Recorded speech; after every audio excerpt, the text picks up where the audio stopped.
ये जो बताया जा रहा है कि इसमें लॉरेंस बिश्नोई का हाथ है कि उसके 3 गुर्गे अमेरिका से ऑपरेट कर रहे हैं। लॉरेंस बिश्नोई गुजरात में है और उसके 700 शूटर हैं। ये कह देना कि जो सलमान खान का मित्र है वो हमारा शत्रु है, ये एक चुनौती है। ये स्थिति अत्यंत चिंताजनक और भयावह है। मुंबई के पॉश इलाके में एक पूर्व मंत्री, पूर्व विधायक, जिनका बेटा भी या तो विधायक है या पहले था, और जिसने अपने जीवन भय के बारे में चिंता बताई थी। कुछ सुरक्षा मिली थी, बताया जाता है 2 कांस्टेबल्स मिले थे या वाई कैटेगरी मिली थी। उसके बावजूद अगर हत्या हो जाती है और बाहर से आए हुए 3 पेशेवर हत्यारे, जिसमें एक है धर्मराज, दूसरा है करनैल सिंह, एक हरियाणा का और एक उत्तर प्रदेश का, 9mm पिस्टल्स का इस्तेमाल किया जाना। 9mm पिस्टल्स या तो चाइना की ओरिजिन की होती हैं या फिर FM ब्राउनिंग की होती हैं। खतरनाक हथियार जो केवल पुलिस फोर्सेस वगैरह को दिया जाता है, और उसकी इतनी पावरफुल मार होती है कि कमर के नीचे भी लगे तो जिसको मारा जाएगा, अगर वाइटल पार्ट पे नहीं भी लगी तो रक्तस्राव यानी हेमरेज से भी उसकी मौत होने की संभावना रहती है। और मुंबई इस तरीके से बताने के बाद अगर हो तो चिंता का विषय तो है ही, और पुलिस को अपनी आंतरिक जो व्यवस्था है, गश्त गाड़ाबंदी और पेट्रोलिंग की, उसको और उच्चीकृत करने की आवश्यकता है। और ये जो बताया जा रहा है कि इसमें लॉरेंस बिश्नोई का हाथ है, और लॉरेंस बिश्नोई के बारे में ये कहा जाता है कि उसके 3 गुर्गे अमेरिका से ऑपरेट कर रहे हैं।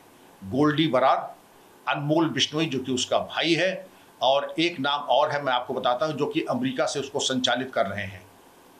और अगर खुलेआम NIA ने अपनी चार्जशीट में इस गैंग के खिलाफ ये लिखा है कि लॉरेंस बिश्नोई गुजरात में है और उसके 700 शूटर हैं। मैं बताना चाहूँगा इसके पहले दाऊद इब्राहिम का गिरोह ऐसे ही चलता था, और उसने जिस प्रकार गुलशन कुमार की मुंबई में ही दिन दहाड़े हत्या की थी अबू सेलम ने, कुछ हमें वही परिदृश्य सामने आ रहा है। और इस तरीके के गिरोह तभी क्रियाशील होते हैं जब उनको कहीं से बैकअप मिलता है। इसके पहले दिल्ली में एक अफगान जिम ओनर की हत्या हुई थी, सिद्धू मूसेवाले की हत्या हुई थी, और हमने क्या आज तक कोई कार्रवाई करना ज़रूरी नहीं समझा। और ये कह देना कि जो सलमान खान का मित्र है वो हमारा शत्रु है, ये एक चुनौती है। और शासन प्रशासन से ये अपेक्षा की जाती है कि इस गैंग को निष्क्रिय करने के बारे में कार्रवाई करें। अभी ये भी बताया जाता है कि कनाडा में एक सिंगर की हत्या इस गैंग के द्वारा की जा चुकी है। तो यह तो हम कह दें कि आपने आत्मसमर्पण, जब मैं आप कह रहा हूँ तो शासन प्रशासन ने आत्मसमर्पण कर दिया है, या फिर आप गंभीर नहीं हैं। समय आ गया है कि गंभीर होकर के इस तरीके के अपराधियों और गिरोहों को नेस्तनाबूद करें।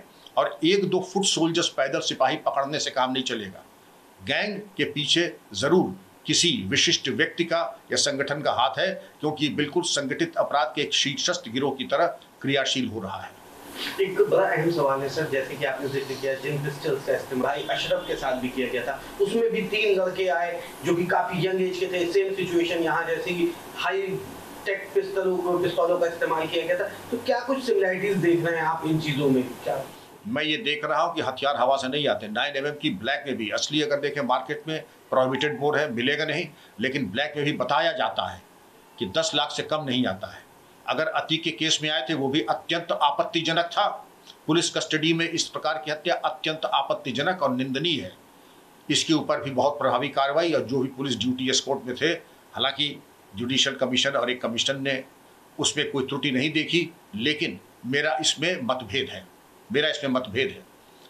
मैं चाहूँगा कि पुलिस कस्टडी में मौत एक गंभीर अपराध है, और पुलिस कर्मियों की संलिप्तता अथवा निष्क्रियता या दोनों ही परिस्थितियों में कार्रवाई होनी चाहिए थी।